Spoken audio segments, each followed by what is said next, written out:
On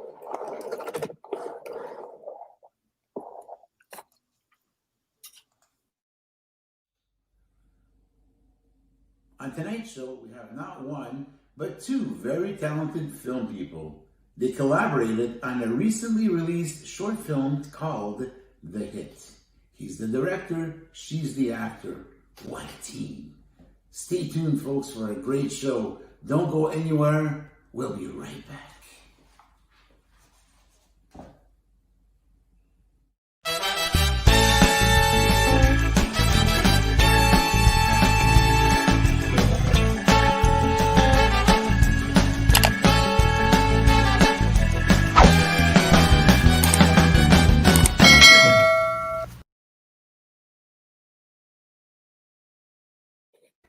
Good evening, ladies and gentlemen, and welcome to Rob's Inner Circle simulcast on my personal Facebook page and on the Bobby Short Shorts YouTube channel. Thank you, everybody, for tuning in. Before we go on with the show, a couple of shout-outs. The most important one is a shout-out to my good friend and producer, Rob's Inner Circle, and castmate on Daily Struggles, Miss Jenny Duhame. Thank you so much, Jenny, for being a part of this show and making this as great as it is. Your contribution is most definitely appreciated. Thank you, Jen. We have a huge shout out also to a couple of friends of ours who are Daily Struggles fans. Imagine we have one of them in Japan and another one who is in California. They're big fans. So guys, a shout out to Raya Cat and Raul. Guys, we prepared something special for you guys. Here you go, the original 4 of Daily Struggles. We have 2 of our autographs up there so far. We have Jen and Art as well, who are about to sign. You're going to be getting these over here. We'll be sending them to you in Japan and in California. So stay tuned. And like I said, you each get one of those. And also, we have a friend in common, the adorable and the very talented Mr. Ange, who's got the Ange TV show, the popular Ange TV show here in Montreal. So we're going to have him autograph as well. So both of you will be getting one of these pictures each. Another big shout out to a new friend of ours, Mr. Charles V. Rocks Vaccaro, a talented musician from Montreal who was once managed, yes, you're going to hear this right, by the Whitney Houston. And he gave us a great contribution. He put music to our upcoming episode, and he collaborated with our very own Jenny Duhame, who found the title for the song, which is very interesting. She put the lyrics to the song as well and the melody. So it's a collaborative effort between both Charles and Jenny. Congratulations to both of you. And coincidentally, Mr. Charles Vaccaro is going to be our guest on December 21st. That's another show you don't want to miss. Now that we're talking about Daily Struggles, we've got episode 6 coming up on November 4th, this Wednesday. It's going to be coming out at 5:30. We have a thunderous episode for you. You guys are going to absolutely love this episode. You don't want to miss this for the world. A huge shout out as well to our guests tonight, both Jason and Hilary. A big thank you to you. You are the first to submit your short film to the Bobby Short Shorts YouTube channel over here. And this is for the cause that we're doing this for. We'll get to that in a couple of seconds. So thank you very much, both Hilary and Jason. Guys, we urge you to go see the short film. It's absolutely hilarious. It's very funny, very well directed. And Hilary did an amazing job acting in this film. Actually, all the other actors did, but Hilary, amazing, very, very well done. So guys, you want to go see this short film. A couple of announcements. We have this week a pretty filled up week. We're going to be on podcasts. The first podcast we're going to be on is this upcoming Thursday, November 5th. We're going to be on the Ange TV show podcast. Followed 2 days later, the Daily Struggles cast is going to be on the Dirty Four podcast, and that's going to be happening on November 7th, the Saturday. I talked to you about a cause that we have, and the cause is for the Prostate Cancer and Suicide Prevention Month that we have here that we're opening up the Movember series for the month of November here on Rob's Inner Circle. This is to outline, unfortunately, the 720 men that died daily, and totaling 262,800 deaths a year of men who take their lives, which is very unfortunate. And these are brothers, sons, fathers. So unfortunate, and we want to help the cause. So, guys, we urge you to get onto the bandwagon and support our cause. Both Jenny and I have did the initial pledge of $60 to get things going, and we're aiming for at least $1,000 to get the wheel rolling. And hey, if we can get more, why not? It's for a great cause, guys. So if you want to submit your films that we're going to show here on the Bobby Short Shorts YouTube channel, we urge you to do so by sending them to our email, Rob's, that's without the apostrophe, .inner.circle@gmail.com. So guys, if you want to submit your films, this is the time. We're going to show your films. It's going to give you great publicity at the same time as to support our cause. And to finish things off, Jen over here, our producer, an amazing girl. She's doing something which is absolutely great. And I'm going to be joining the cause. Jen is going to be walking throughout the month of November, a 60-kilometer walk to commemorate the unfortunate people who take away their lives through suicide. And Jen has asked me to join her in the walk. So, Jen, I'm going to answer you right now. Does this answer your question? That's right. I'm going to be joining your walk. And look at that. Coincidentally, these shoes are the actual Rob's Inner Circle colors. Wow. I got them because for the cause. I thought I'd keep it a secret. Anyways, okay. So Jen, yesterday alone, she walked 8.87 kilometers. And that's exactly, if you want to put that in a number of steps, it's 12,896 steps. So if I'm to join Jenny, I'm going to have to start running now to catch up. So maybe we'll be like, at par when we get into this together. So Jen, congratulations for your effort. And I will be joining you and probably have a selfie on one of those selfie sticks so we can present on the show over here. Good stuff. So that's coming up. Guys, it's that moment once again. Yes, we're about to get on with the show over here. Both our guests are standing by and they're eager to come on, and we're eager to have them on. What a great show we got for you guys tonight. You know the drill. You're in your pajamas, right? That's right, guys. And you have your glass of wine. And now what I'm going to ask you to do is just let down the steam and relax. Okay, this is going to become a meditation class over here. Okay, you want to kick up your feet on the edge of the table like this. That's it, guys. Yeah. Relax and let us carry the load. Are you guys ready? Because I know I am. Guys, it's showtime. That's right. Let's get it on, guys. We got two eager guests behind the curtains who are standing by and can't wait. Come on to our show, ladies and gentlemen. All the way from Hollywood, California, and from Boston, Massachusetts, here are Jason White and Hilary Barraford. Hey, guys, this is fantastic. Hi. Thank you very much for coming on to our show. Thank you very much for having us. This is awesome, guys. We're going to have a great show. So, guys, we have a lot to cover. Without further ado, let's give Jason a crack at it. Jason, this is your first time directing a film, and you made a wise choice of choosing a very talented actress such as Hilary. Tell us about your film, The Hit. The Hit is about an assassin who's so damn good at her job. Excuse me. I'm so sorry. I didn't hear you. So damn good at her job that nothing can break her until she meets this her mark and ends up falling in love with him, and that throws her off a little bit. And I don't know, it was a fun idea, and I kind of had Hilary in mind from the get-go because Hilary and I had a history from way back. We knew each other through friends. We've shared dinners and drinks. And I was like, you know, and then Hilary would always tell me about all these movies that she was in, and I was always disappointed that she was never front and center stage because Hilary has such a great personality that I'm like, all right, how can I help that?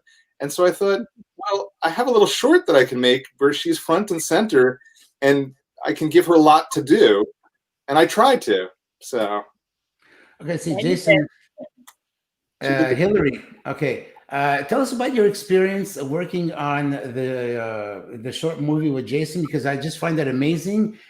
7 minutes of film, very intense. You filmed this in 3 days, at least 3 12-hour days, 11 wardrobe changes. Hilary, tell us all about that. Yeah, I mean, it's a 7-minute film and there's 11 wardrobe changes, so that should tell you the amount of things that Jason packed into this short. I mean, when he sent me the script initially, I was just blown away by how much happens in such a short amount of time and how judicious he was with just the words. Like, he conveyed so much with so few words and such short scenes and little vignettes that by page 3, I already know, you know, who this woman is and what her deal is, and I'm already have this like really strong sense of her. And most shorts, you don't even get that by the end of the short. So I was like, this is definitely different. So it was a whirlwind. 3 days. We could have used probably a 4th day, but we got it done. Look at his face. Jason's like, We crammed in a lot because she had 11 wardrobe changes. We had 11 different locations. That's absolutely, wow. That's incredible. How did you guys manage to squeeze this in? It was ambitious. I will tell you that. We had a good producer, this woman, Camilla Brunason. And she just jam-packed everything in. And fortunately, because I'm working with an actor who I know can do it, we didn't have a lot of multiple takes. I mean, I had 2, 3 tops for most scenes. That's true. And because we were friends, we sort of had a shorthand to begin with, just in terms of like, we knew each other. So it was easy to work with Jason because I get his personality. And I got what he was going for and what he wanted. I mean, our only like back and forth on set was always over like the level of comedy, like dial it up, dial it down. And I was always like arguing to dial it down, and he was always arguing to dial it up. And I think we've landed in a really solid place to play the tone of this thing. Because it wasn't going to work if it wasn't grounded, and it wasn't going to work if it was completely silly, like start to finish. Oh, so yeah. Find this like cool balance. And in terms of it, Hilary gave me just this great stuff to work with. And the truth of the matter is, yes, comedy should always be played seriously, but it's also about registering that seriousness because that's when you need it to be a little bit bigger. She did this great crying scene, and it was so realistic. And I'm like, oh my God, is this going to like kill in terms of the thing? And I thought, oh no, this is perfect because it's a really serious moment. And then I had this intercut. It was written a little bit differently in the script, but I'm like, okay, how do I make this? It's grounded. It's such grounded crying. I mean, she was so phenomenal. And then I'm like, all right, but now I'm going to take it and I'm going to undercut it as best I can. And I inserted that she was crying over The Inquirer, over a celebrity split up.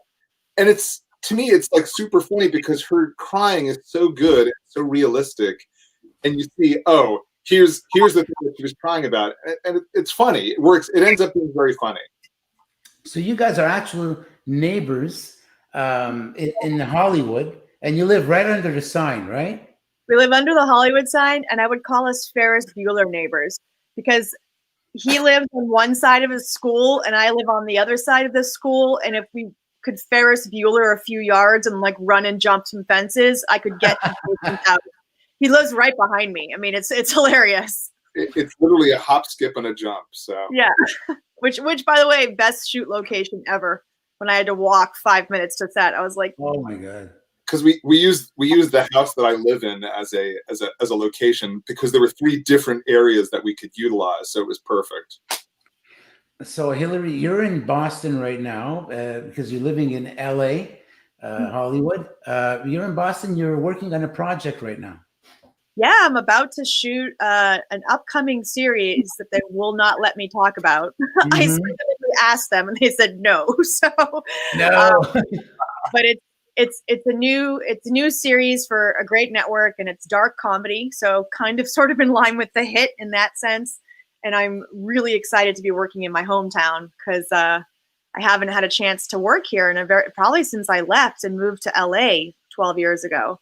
So this is kind of like a homecoming in a lot of ways, but so much production is happening in Boston, and I'm sure the same is true in Montreal up north. It's fabulous. So I'm thrilled, and I get to work with one of my acting heroes who may or may not have just won an Emmy.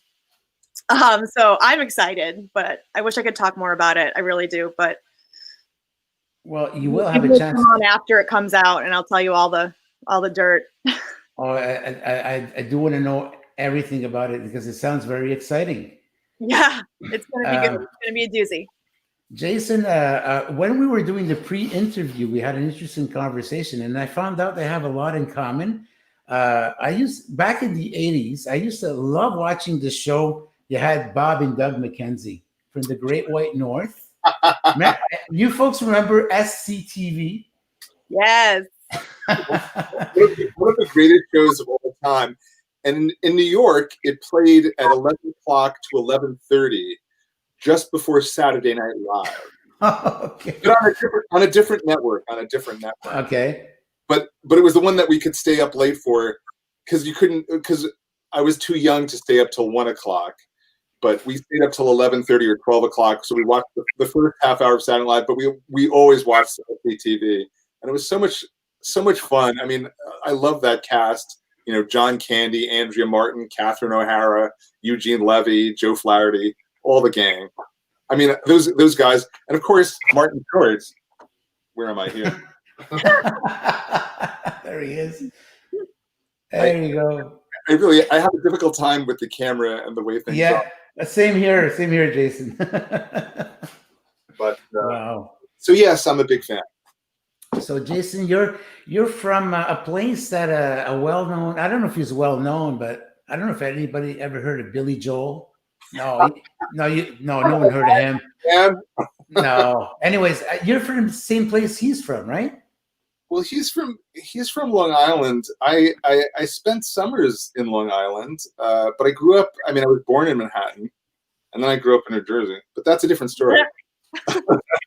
I have a New Jersey chip on my shoulder. But I was born in Manhattan. I'm a New Yorker, born and bred. How's that? Okay, so you're New York, and then you end up in LA eventually. But in between, you had to stop in Austin, Texas. Tell us all about that. There, it was for me. It was the kind of the gradual move from the city to more city suburban. I mean, in my heart, I'm a city boy, but I love the suburban aspect that you can have. I love to be able to hike, and I love to be able to be out in the sun. But I also like a place where you can go and get Chinese food at 1 o'clock in the morning. So. Okay. Very important. So Hilary, on average, you're involved in 5 to 10 productions a year. That's a lot of memorization for you. How do you do it? Well, it's interesting because, ever since high school, I've had a photographic memory. Oh, wow. Which has been really handy for tests. But then I learned pretty quickly that for acting, it does not come in handy because when you memorize things like that, it's hard to like get the emotionality to go along with it. So I started to record my lines and hear them back. And now I learn them by listening to them. So I can kind of get some of the, and not by like reading it over and over and over again. Oh yeah. Yeah. But I'm good with, I'm a writer. I'm good with language. I'm good with dialogue. If it's well written, it's very easy to remember. If it's not well written, it is a beast. It is difficult to memorize bad writing. I'm gonna say it. So luckily, The Hit was real easy. But yeah, sometimes something. Jason's seen it. Jason's witnessed it. I have to tell you that Hilary, because we live so close, sometimes I help Hilary out with her auditions. And what amazes me again always about Hilary is that, a really good actor can sell really bad writing. And that was a revelation for me, because I was like, oh, I really hate this writing. Like, she would show me these sides that she got for like other films and other things. I'm like, boy, there's something about this that just doesn't feel right. And then she would read it, and I'm like, holy shit. Excuse me. Oh my God, I keep doing that. I'm like, how are you doing this though? You're making manure into gold. And I'm like, wow, okay. Like, this is impressive. And to me, it's a testament to what a great actor Hilary is, and how truthfully an actor can sell bad material. And that's, I mean, as a director, you're like, oh, that's really fascinating. Because my first thought as a writer-director would be to like, let's rewrite this. But somehow you can sell it. And I'm like, wow. I learned that through Hilary, totally. So you can sell it, but it's very hard to memorize it. It takes a really long time to memorize bad writing. So for all you writers listening out there, make sure you have natural dialogue. Otherwise, it's really difficult. That's beyond my ken. So. Oh, is it wine hour? It's time to offer you guys a salute for your exceptional work. To both of you, much success and health in the film business. Cheers. Centani. Gling, gling, gling. There you go. Centani, yes. Mm. Italian for 100 years. Hilary, Yes. Rumor has it Mm-hmm. that you're part Italian. I think I just gave it away with my Centani. Yeah. Sicilian, actually. So you got some Sicilian heritage in you. I do. I'm Sicilian on my mom's side. My great-grandfather came over directly from Sicily and was a barber, had a barber shop in Belmont, Massachusetts. And yeah, he would cook for the neighborhood, make wine for the neighborhood. People would come through and pick up their wine every Sunday, like clockwork. I mean, it's just a different time.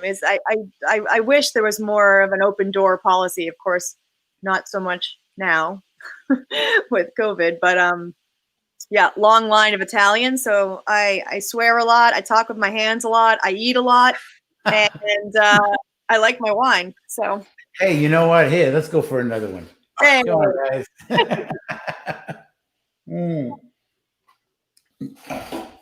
Jason, I believe you wanted to show us some, was it clips?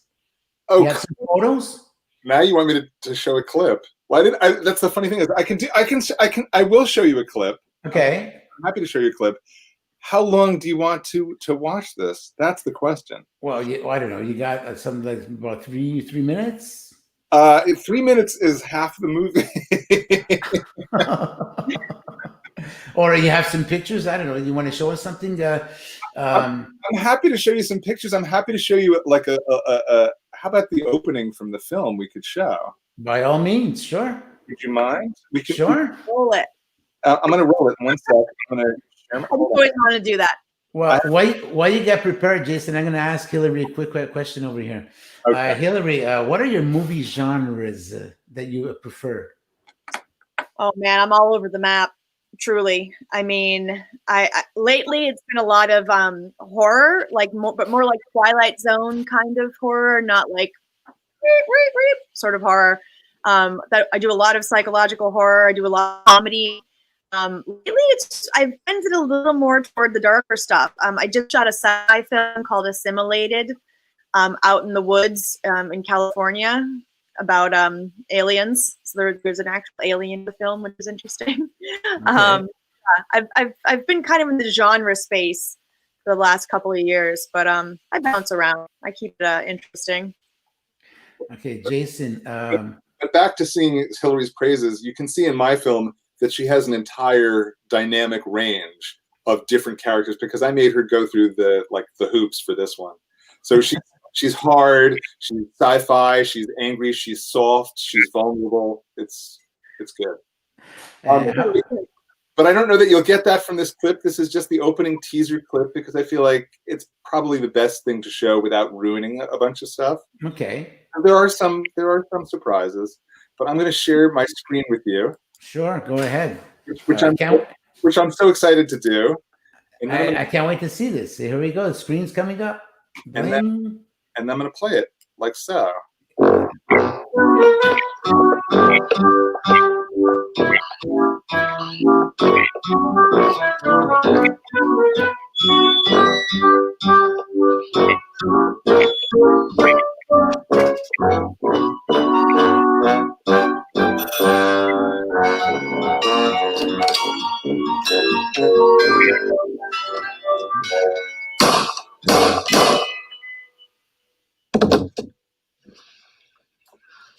say you're the best.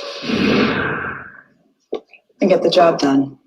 I gotta tell you, I was a little worried you're being a girl, you know, a woman, female woman. But you look like you chew glass for breakfast.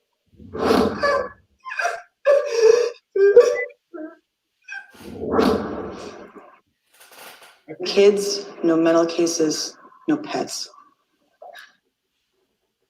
Well, I'm going. I figured I wanted to show the crying scene. Okay. Because scene of the crime. It was one of those great crying scenes. I mean, she was.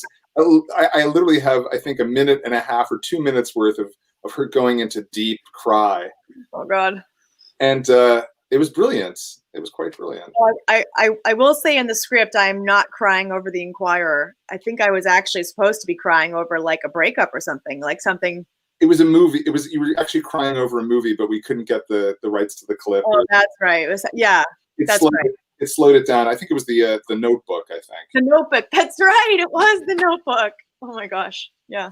I wrote it. I should remember, right? That movie crushes every girl out there. It's just immediately like. Ah.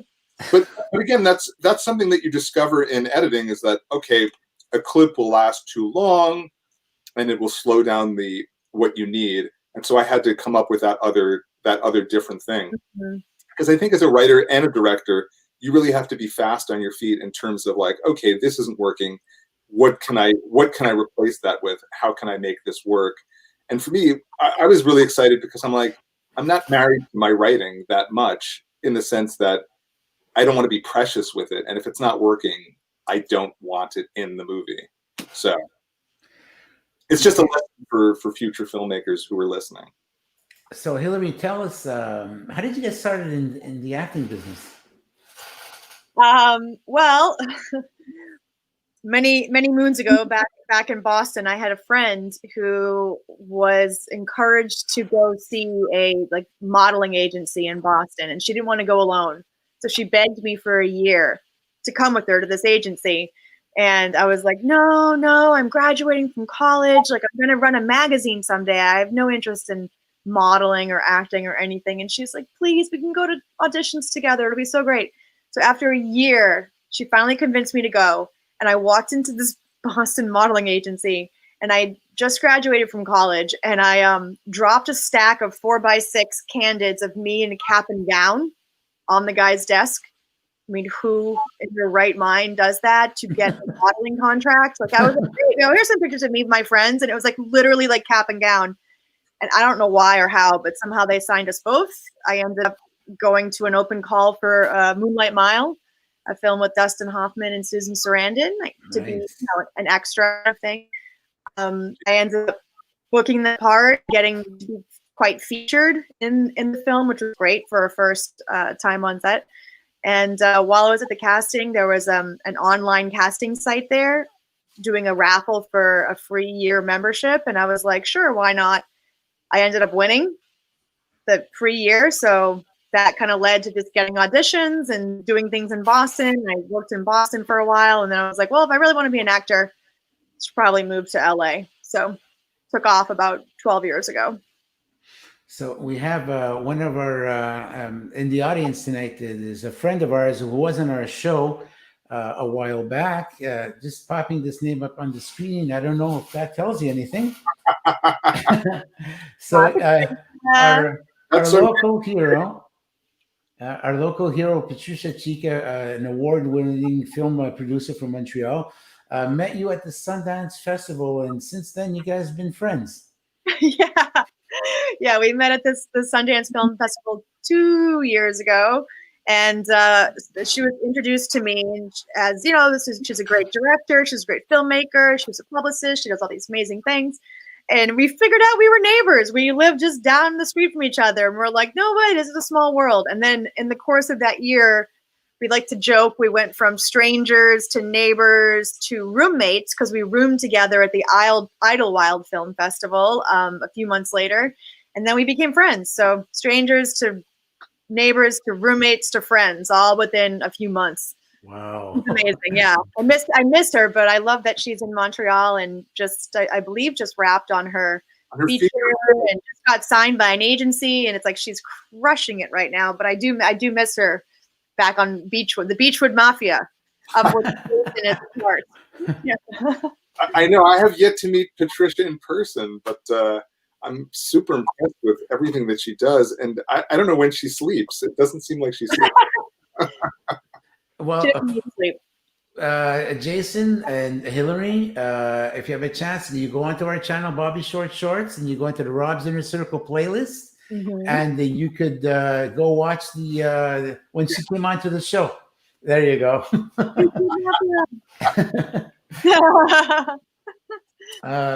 Ladies and gentlemen, tonight our guests are the amazing Hilary Barraford and the equally amazing Mr. Jason A. White, director and actress of the film The Hit. Folks, if you have any questions you want to direct to our guests tonight, please feel free, right? Absolutely. There you go. If you guys want to ask any questions at all to both our guests, be our guest and ask the questions to the guest. So, Jason, tell us, how did you get started off in the film business? Dude, that is a long and winding road, and I'm happy to elucidate it to you. But I started out. I mean, I graduated from college. I didn't go to film school. I was up in Rochester, New York, kind of near Toronto, but not quite. I mean, 4 hours away.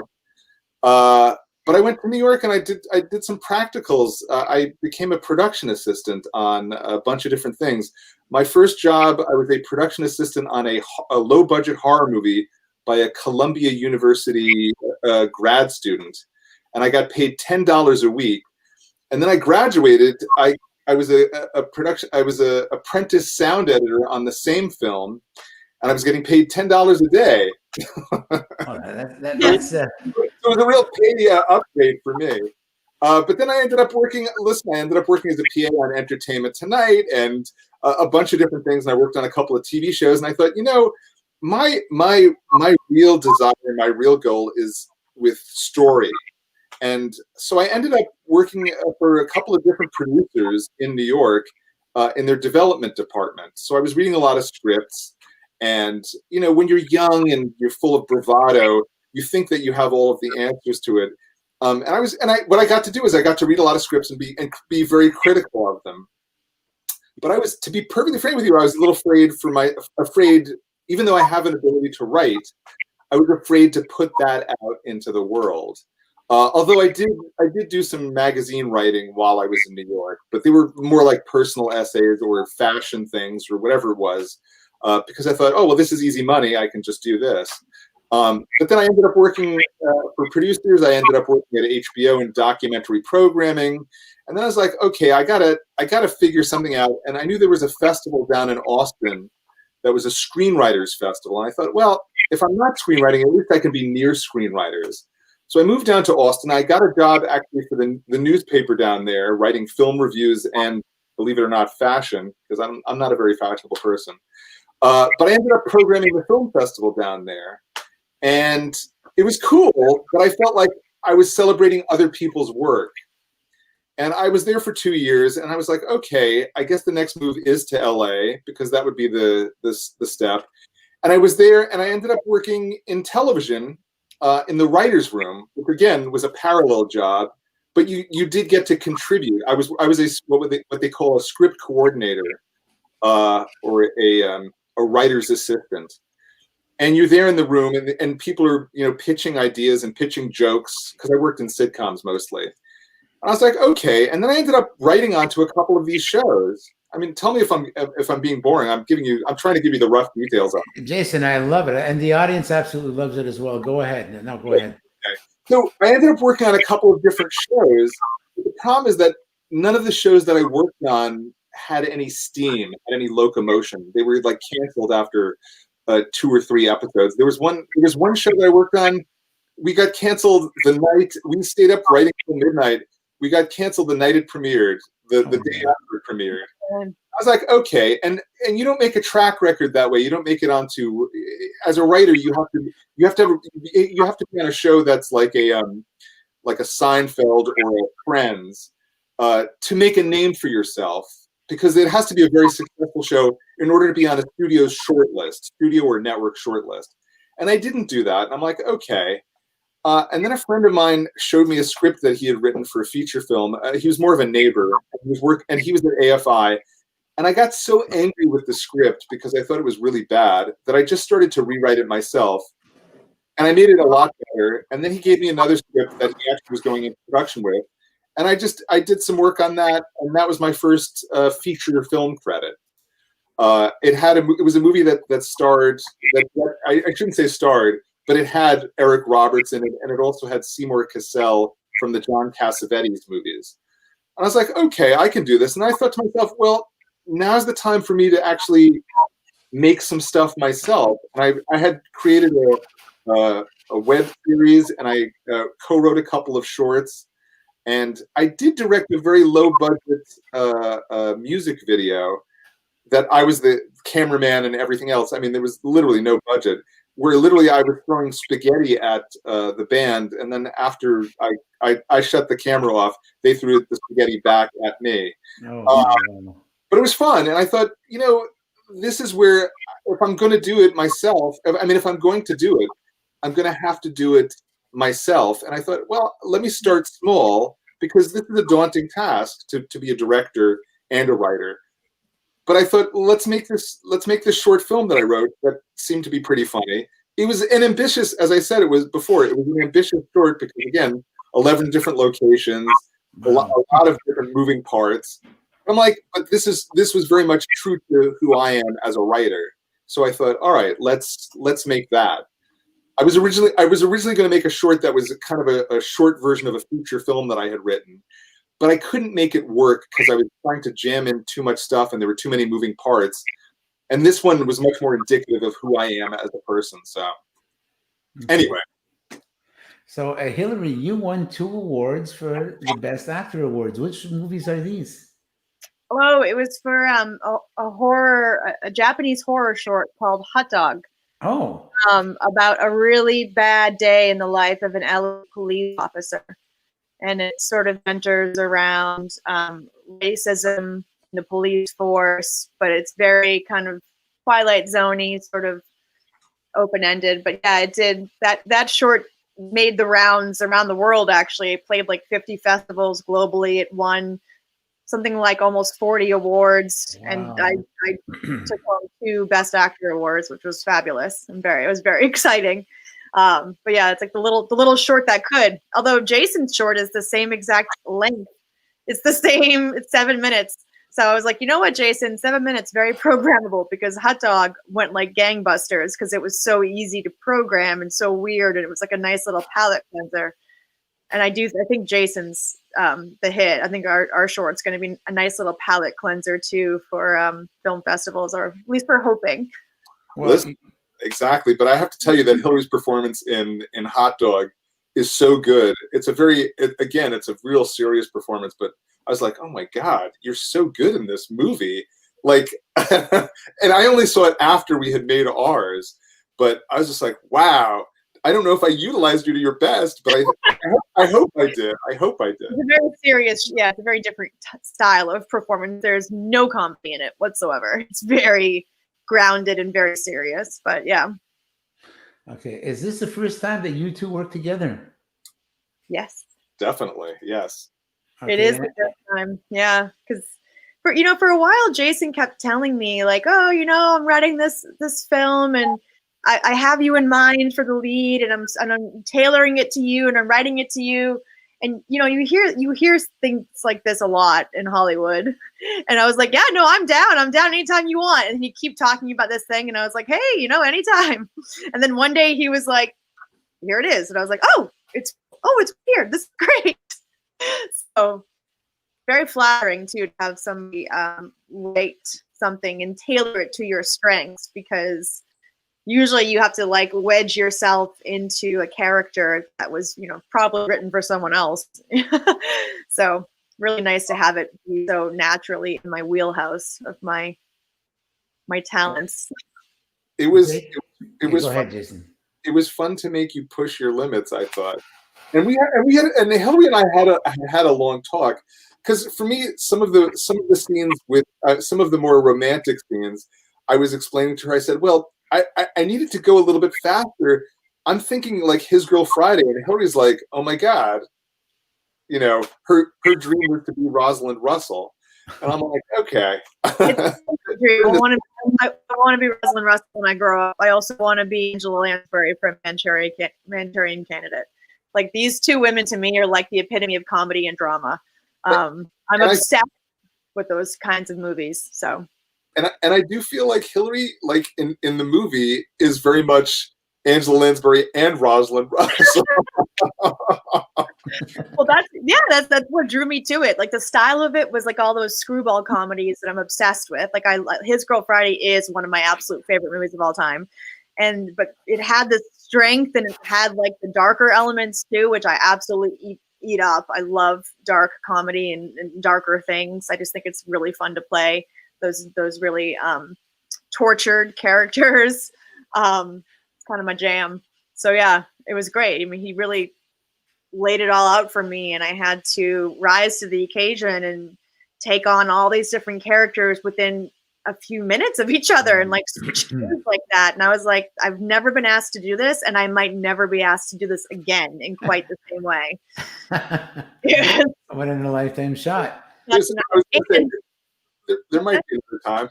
I don't know. I mean, maybe Meryl Streep gets asked to do these kind of roles, but most of us don't. Most of us get asked to play one character and then just stick with that character. But I saw somebody throw a comment in about asking to see Hot Dog. Yes. Where can that person see it? Unfortunately, it is not available publicly yet. I do know the director. He told me that he had licensed it to be distributed. So I'm sure it'll be online soon. A lot of my people in my circle, my friends, have been asking to see this film for a very long time, and I'm very excited to show it to people. But so far, it's not online yet. So we have to wait a little while longer, unfortunately. I literally had to go to a festival back when we could go to a festival, because it was playing in LA, and I'm like, all right, I have to see this movie because you've been talking about it and you've won all these awards. And I'm like, this is the movie I want to see, because I had seen Hilary in so many different other films. I'm like, I want to see more of Hilary. And this was like, it's her full front, and she's so good in it. Yeah, Hot Dog is basically it's basically me for the whole short. And there's like some supporting roles, but yeah, that's pretty much me on the screen for 7 minutes, I guess. I think, listen, that's why I made this movie with Hilary, because I like to see her front and center, you know? That's like the nicest thing you could say to someone, by the way. That's very flattering. I'm just saying. Oh, look, Hilary Hattenback has asked a question. What's your favorite scene in the movie? Well, hi, other Hilary. What's up?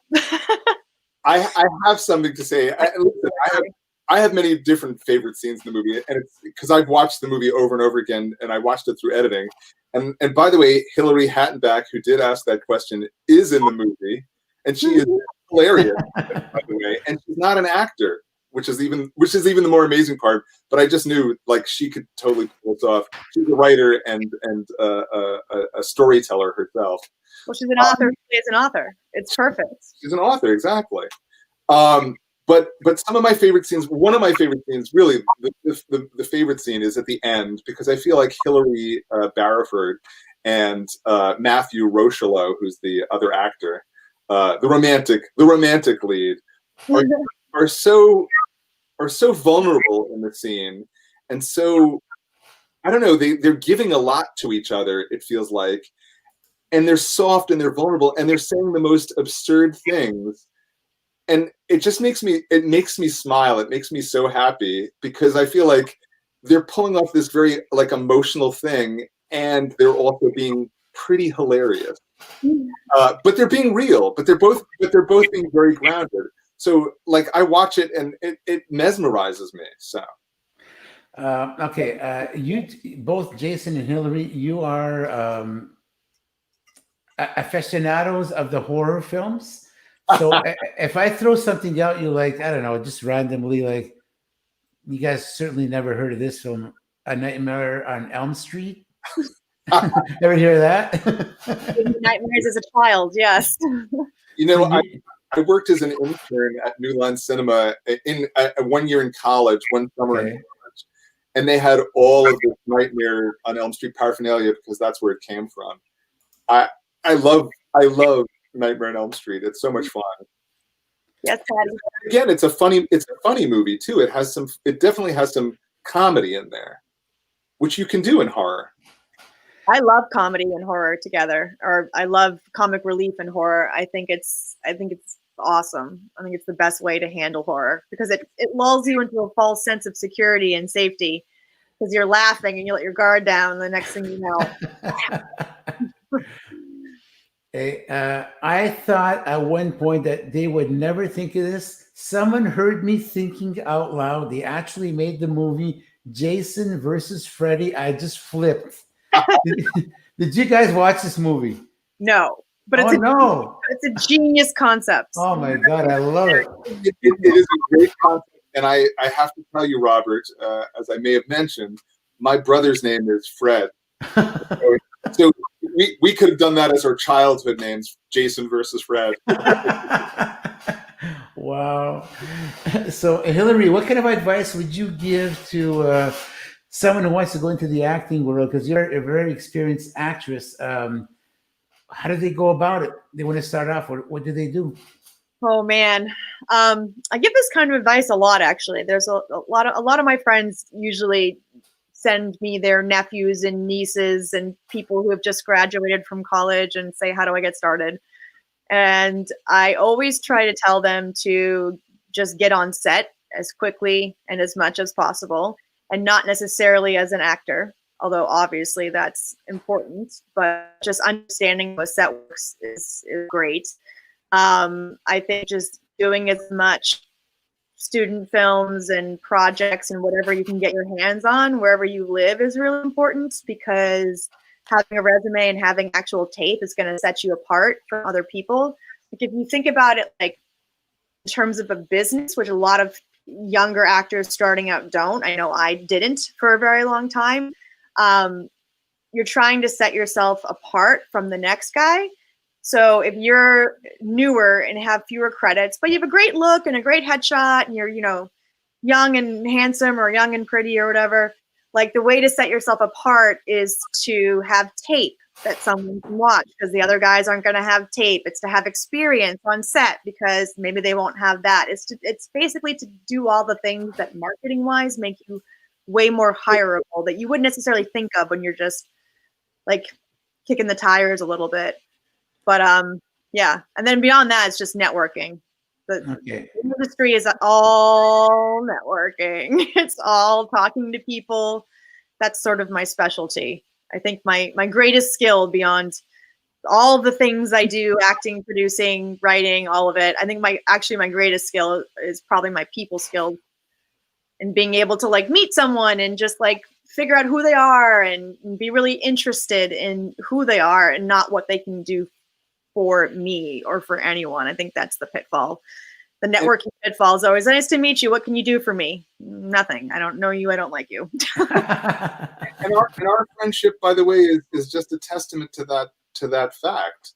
It's like, oh, I know this woman, Hilary. I'm going to make this movie with her, Yeah, it's honestly, I think the key is to like get to know as many people as you can, but do it, only if you're interested in them. I don't waste my time on like getting to know people who can help me if they're horrible people. Like I just don't waste my time.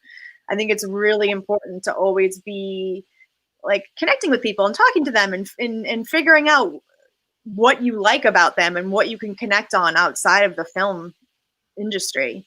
But yeah, I think I think the networking. I mean, and Jason and I met because I met our mutual friends are writers, and I met them at a friend's event and connected with them immediately and became friends. And then through them, I met Jason. So and we were, I mean, it's not like we had, oh, what can you do for me, or what can you do, like how can we help each other? It was more just like, oh, we're just friends. And then later it was like, oh, wouldn't it be great if Hilary were in this movie? For me, it was wouldn't it be great if Hilary were in this movie? yeah. So Yeah, I think that's that's like the basic structure. I have lots of much more specific advice if there's any actors listening, or feel free to ask specific questions. But I think there are ways to game the system. I think there are ways to like throw up some numbers, and by that I mean like getting auditions.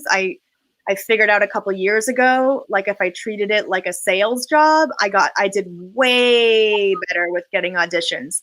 In terms of numbers, I dropped a lot of fear around contacting people directly, filmmakers, casting directors. I would pitch people directly via email. I did this for years when I didn't have a team. I didn't have agents, managers. I was doing it for myself. And that upped my auditions by a lot. So there's always something you can do. It's one of those things, this industry, where you feel really helpless a lot of the time, no matter what you're doing. You're like waiting for someone to hire you as a writer, or hire you as a filmmaker or a director. And yeah, you can go off and you can certainly make your own things. And that's like Jason did, and like Patricia did. And like I've done myself, and I think it's awesome. But you also don't have to just do that, and you don't have to wait. There's a way to do it. There's a way to hit people up and just be like, raise your hand and be like, I heard about what you're doing and I'm super interested. I would love to be considered. Like, not like in a weird, like desperate actor-y sort of way. To both of you, Jason and Hilary, have you ever participated in the Fantasia Film Festival in Montreal? I have not. Think so, actually, unless I don't think so. Do you recommend it? Definitely, yes. It's a great way to show your films. Okay, so you both like anime. I'm sorry? It sounds like a genre fest. Is it a genre fest? Well, I don't know much about it, but I know that it's a film festival that is renowned. You can submit your films there. I can find out afterwards when we go off air. I can give you more information on that. Sure, I would guess. I mean, who wouldn't want to go to Montreal? You know what I mean? Speaking of which, at this point, I want to get the hell out of here. Oh my God, I'd give anything to be in your place, to be in LA. You want to change places with me? Come to Montreal, no problem. We can swap. It'll be great. First of all, we're about to get some snow. It's going to be really cold. You know about that, Hilary, right? Way ahead of you. We already had snow here. Oh my God. It was record snowfall for October. It literally set a new record. It snowed the day before Halloween. Oh my God. And you forget, I'm a New Yorker, so I like weather. I mean, okay. I love LA, but I do like my weather. I like rainy days. I like snowy days. Well, I've had all that. In the last week and a half that I've been here, I've had all that. Oh God. Nice. You give me sunshine 366 days a year, and I'll take it.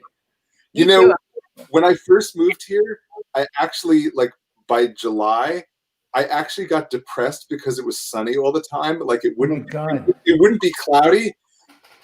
I'm just saying, like for me, I'm used to it now. but the first few years I was here, I was like, oh my God, it's sunny. I just want a day where it's cloudy, where I don't feel like I have to be outside. I'm already over it. I'm like, it's windy and cold. It's 30 degrees today. I'm like, get out of here. I get it. I forget what that is in Celsius. I get it though, because listen, I got fed up with New York. There was one winter where everything was all icy and the street corners were all muddy, and you just felt like I need to get out of here. Mm-hmm. But now that I'm out of it for 20 years, I'm like, I miss it a little bit. No, not that much. Well, it's nice to visit. How's that? So you both like cartoon genres in the likes of The Simpsons, Family Guy. Mm-hmm. How do you relate to these shows? You didn't? No, how do you relate to them? Oh, how do I relate to the shows? They're very sarcastic, and they take down a lot of people that should be taken down. You know, what's not to like? I like them because I literally developed my sense of humor from The Simpsons, because when they first came out and they were a short on the Tracy Ullman show, I had like an illegal TV that I hid in my bedroom when I was a kid. I think I stole it from my grandmother's basement or something. And I would like go under this like table and under this like tablecloth and watch the Tracy Ullman show like late at night. It's probably why I wear glasses. But also, like, at the time I was watching The Simpsons when they first came on, I think I was like Bart's age or something. Now I'm like dating myself, but like I literally grew up watching The Simpsons, like actual. I think all of my sarcasm and my humor, I think a lot of it comes from there. And I especially love when Adam West, the original Batman, would come on and do his thing on The Simpsons. Oh, yeah, right, he would. Yeah, that's the Mr. Plow episode. Plow. Great episode. My name, that name again is Mr. Plow. Wow. Still got it. But exactly, and it's a very much a bonding situation, because I remember seeing it with my brother and my mother, and we got up once, we were having dinner at my grandmother's house, and we're like, oh my God, we have to watch The Simpsons. It's on right now. And this was, before the days of DVR. And we were laughing so hard. And it was so much fun to be able to share it with my mother and her mother. Like, they didn't quite understand, but it was fun. Anyway. The day I realized that I watched a lot of Simpsons was during college. I would watch back-to-back episodes to the point like my friend had VHS tapes where the commercials were all cut out, and like one episode would just roll right into the next, almost like on top of each other. So we'd sit around and watch tons and tons of The Simpsons, and oh, nice! And my roommate Kim hated cartoons, refused to watch it, never watched it with us, never was like even in the same room. And she went off to like Oxford for like a semester abroad, and they had a drinking game, like name a Simpsons episode. And this girl who had never seen an episode won.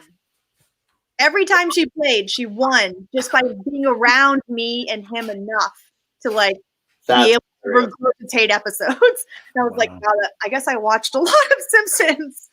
That's all we talked about. Hilary and Jason, this is that time of unfortunately it's just about closing time. So it's over.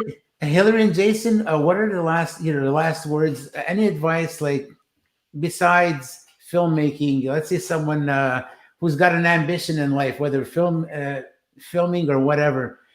What is it that you recommend? It's like, keep focusing, never give up. What's your motto?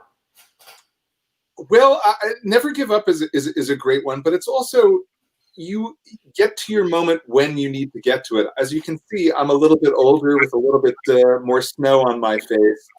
I didn't get to this till late, but I don't think I could have done it as well had I done it earlier in my life. But I got to tell you, it's like a drug, and I want more. But just keep the ambition and keep the interest and keep the energy up, and you'll eventually get to what you need to do. So, but also with Hilary, I say it's good to be able to do things on your own and don't be afraid to fail at them. Like, I'm very happy that I did this on my own, and I'm doing another one on my own, and then hopefully like a little bit later. But I'm happy to do it on my own, and I'm able to do it on my own right now. So, Hilary, your closing comments? I mean, I'm the biggest fan of people who want to do something that's a little bit out of the ordinary, whether that's in the creative field or outside of it. And coming from New England, I love New England. I love this place, but it's a hard place to kind of branch out and do something different. I'm still getting a little bit of blowback for leaving and going to LA. Not from everyone, but some people. So I think it's important to like listen to yourself. And if you really want something, like I'm such a fan of going for it and going for it hard. And like Jason was saying, if you fall on your face, like that's what happens. Don't let that be the end of it. Like go for it hard and just keep going for it, because don't listen to people. Don't listen to other people who tell you can't, and don't listen to people who you ask for advice and give you like cautionary sort of like, oh, if you can do anything else, I would do that. Like if that's bitter people advising you. Like just if you want it, just go for it.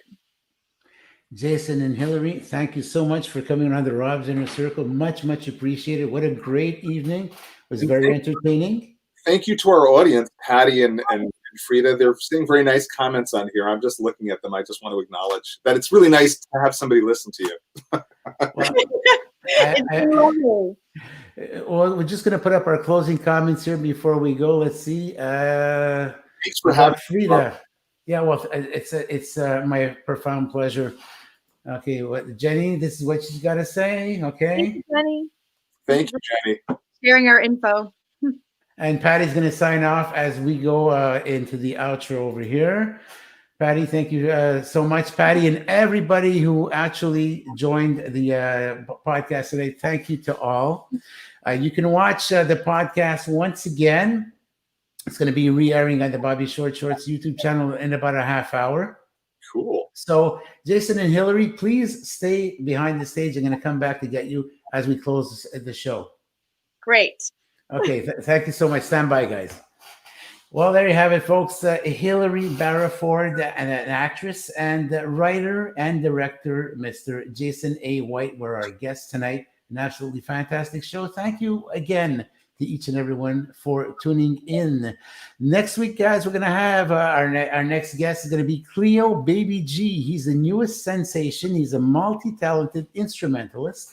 And Cleo is featured in the upcoming production of La Cap, which will be released on November 10th. So, guys, from Montreal, Quebec, Canada, this is Robert Delasio, host of Rob's Inner Circle. And also a big thank you to Jenny Dohane for producing the show. We're signing off. Thank you very much for tuning in, and we'll see you next week, same time. Good night, everybody.